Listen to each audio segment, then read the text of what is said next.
Hello, this is Kyle Matthews, Executive Director of the Montreal Institute for Genocide and Human Rights Studies. We're pleased to have another interview for our Coronavirus Diaries, discussions about human rights in the age of a global pandemic. I'm joined today with Andrew Stroehlein. He is the Media Manager in Europe for Human Rights Watch.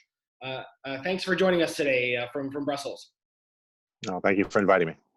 So, Andrew, I think there's a really key thing that I noticed on Twitter the other day, and I want to talk to you today, is about what's been happening in Hungary. In Canada, where we don't follow Central Europe as much, but we do know that Hungary has been moving towards a very bad area. We've followed closely that the Central European University, funded by George Soros, was kicked out of the country. The leader of that institute is Michael Ignatieff, who is a Canadian and a former politician. So we've been following that. But I'd like to maybe just get started and tell us about this bill that was passed this week that basically shuts down democracy and the rule of law. Tell us about how this happened and what's in this bill. Well, sure. I mean, the bill's very upsetting. It's essentially, for all intents and purposes, there's no other word for it than dictatorship. I mean, Viktor Orban and the ruling party Fidesz have been moving in an authoritarian direction step by step, as you've said, for years, and they've now used this coronavirus crisis to give Viktor Orban unlimited power for an unlimited time. And there's really nothing that can stop him. He can decide when this emergency situation ends, and until then, he has unlimited power. There's a number of things inside the bill that are really quite concerning, but one of them is a 5-year penalty to anyone who publishes information that the government deems false or misleading or basically whatever the government doesn't like. So, the temptation will be there for this authoritarian-minded government to be locking up their critics. It's about as bad as, no, it is as bad as any situation in an EU member state has ever been. We can no longer call the European Union a block of democracies. We can say it's 25 and a half democracies and Poland and then Hungary, which is now an authoritarian regime. So when you say that there's a 5-year penalty, so I assume that's Up to also 5 years, yeah. So that's also must send fears down the spines of journalists in that country. Anyone criticizing, investigating the government could be seen as spreading misinformation, and I mean, this is extremely dangerous. It is, but you have to understand that they've gutted the free media there already. So the vast majority of the mass media in Hungary are controlled by either the government or government-friendly or party-friendly people. So, the main way most people get their news and information has already, been taken over by this kind of one-party rule. Those who are still trying to operate independent information outlets or opposition or critical outlets, they're certainly worried. It's an incredibly, it's a threat. Basically, it's a threat that nobody really knows how far they'll go, and right now, because they have unlimited power, they can go as far as they want. Andrew, there's also an element of the bill that says that if an individual breaks the government quarantine for the coronavirus, they could also, I think, face an even harsher punishment than 5 years. Is that true? Yeah, I don't know what the exact penalty for that is. I mean, that's another thing that we're concerned about. I mean, that's in a way that particular part is not unique to Hungary, although the penalties, the extreme penalties, might be, yeah. So, Andrew, I mean, Human Rights Watch has been, doing a lot of advocacy over this. You've been doing media interviews, engaged on social media. Who really, though, has the power to do something here? Is it really up on the European Union? Is that where human rights activists should be putting most of their pressure, in your view, or Human Rights Watch's view? What do you think is a step forward? Well, I mean, the only hope to have any pressure would be the European Union and unfortunately, they just completely flubbed it yesterday in their response to this new bill, to basically the installment of a dictatorship inside the European Union. The European Commission had a statement of general principles about democracy, but they didn't even mention the word Hungary, which is just baffling. It was, I mean, at best, it was extreme political cowardice, and you have to wonder if it's not malice instead, because the EPP, the European People's Party, is the group, the group of European parties. There are various groups of European parties, and the EPP is the strongest one, and they have basically been supporting and promoting Viktor Orban and the Fidesz party for years, and they've never expelled him. They suspended the party with some nonsense which didn't mean anything at all, because the party was still taking part in the party group activities. So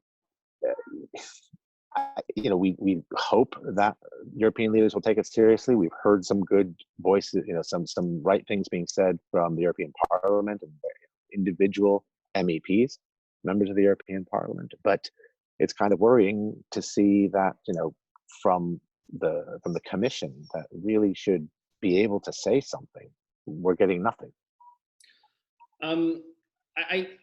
You touch upon something, Andrew, that I'd like to ask you a bit more detail. You talked about this party that has a lot of support as being backing Orban, and we do see a sense from Canada, from North America, that there is a rise of right-wing populist parties. There's a rise of the liberal democracies, and really governments willing to turn their back on human rights. And I'm wondering, Hungary is, it's the bullseye. That's a target that we can see right now. But what other countries in Europe are moving towards this same path?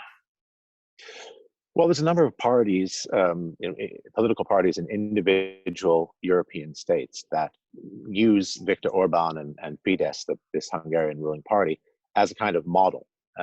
Chief among them would be Poland over the last few years, where the Law and Justice Party, so-called, has been in power now for a number of years, and openly states that they really see what Orban has done as their model, and they've done a lot of the same things that Viktor Orban did in his early years, which is trying to crack down on the independent media, trying to undermine the independence of the courts and judges, trying to weaken civil society. And they've kind of gone on that same path, although they don't have they haven't been able to make the constitutional changes because they don't have the majority in parliament that Viktor Orban had. So they haven't been able to quite go as absolutely as absolutist as they may have wanted to. And there's still a strong resistance in Poland to them, and but they're kind of trying to be on the same road. We've also seen individual parties from Estonia to Italy to Spain, kind of reach out to Orban, or use Orban as the model for this new style of authoritarian rule, basically. And this appealed to a number of people for various reasons. There are always some people who are kind of drawn to somebody who says, "Oh, I'm a strong guy and I'm going to solve all your problems." Of course, they never do, because authoritarians always make things worse. They always make countries just disaster zones in the long run. And whether it's from the left, all these folks happen to be from the right, but there are also many examples of dictators from the left doing the exact same thing. And really, anybody who's sensible doesn't want to be Venezuela or Hungary, because that's just the road to ruin. I agree with you completely. We have to look at all extreme political movements, because they all can lead to the same, human rights abuses, economic deprivation. Andrew, I might just ask one last question. With the coronavirus impacting Europe, borders kind of more or less closed, international air flights closed, people really feeling vulnerable. what is happening right now with regards to refugees? Has that effectively just Yeah. gone off the public radar? Are there still civil society groups advocating for it, or where does Europe stand right now on the refugees, on accepting refugees and helping refugees? Yeah, I think, we were kind of in the midst of another ramping up of a refugee situation in February and into the very beginnings of March. Um, on the Turkish-Greek border. So that kind of the attention to that has really um, uh, gone down since the virus has really been the one and only story. But you're right in what you're saying, that refugee communities have been among the most vulnerable, and as it's not really in a sense just refugees, it's all of the communities that have been most vulnerable in the past are even more vulnerable now. I mean, if you take refugees, you take minority communities, ethnic minority communities, you take women facing domestic violence. Now we're seeing an increase in domestic violence cases because women are trapped in their homes with abusive men for the most part, and we see older people being more vulnerable because of their economic position, or the homeless being more vulnerable, and refugees, like they are being in Greece crammed into tiny camps where with massive numbers of people in the Moria camp. There were 22,000 or 21,000 people in the camp made for less than 3 years. The virus cuts through that community. They were already on the edge, and to have this virus come through will really just drive too many of them over it. Well, Andrew, I want to thank you for taking time in your schedule to talk to us about the rise of authoritarianism in Hungary and what happened this week, and also giving us a wider view of political extremism in Europe, and also the plight of the vulnerable and the refugees. I think that was very thankful, and we thank you for the important work that you're doing. All right. Okay. Well, thank you very much for allowing me the chance to chat. Thank you.